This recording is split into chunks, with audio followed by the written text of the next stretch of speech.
Alors parfois ça colle l'image et elle déborde sur le texte qui est avant.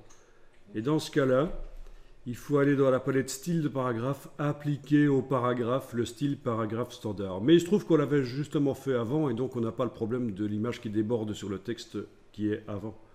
Moi, c'est en dessous. Moi, elle se colle pas. Voilà, et donc on a une image qui est sur un paragraphe, d'accord? Si on ajoute du texte avant, elle va descendre. Par exemple, je vais dans la colonne d'à côté, je vais sélectionner un peu de texte ici, copier-coller, donc je le colle plusieurs fois en fait. Vous voyez que l'image descend? Dans l'autre colonne, forcément, j'ajoute du texte. Bon, j'annule. Si je retire du texte, je vais sélectionner ça et je vais supprimer, touche suppression. Ben, l'image remonte, forcément. Encore sélectionner du texte, supprimer, elle remonte et elle repasse même dans la première colonne quand il n'y a plus assez de texte dans la première colonne. Donc c'est le principe, j'annule. Elle est liée au texte en fait. Ben, elle est dans le texte, elle est dans le flux du texte. Et ça, c'est très intéressant. Quand vous avez des documents longs, vous allez pouvoir attacher une image dans le texte. Vous allez pouvoir ajouter des pages dans votre document, en retirer.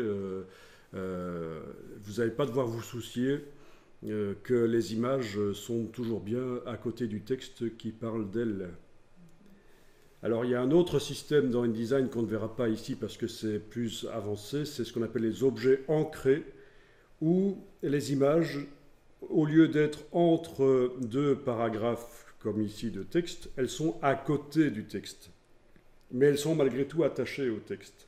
Quand on enlève du texte, ça remonte, quand on en ajoute, ça redescend.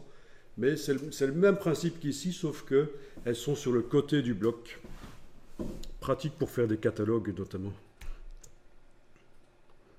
Donc c'est les objets ancrés. Mais ce qu'on fait ici, c'est ce qu'on appelle des images ancrées.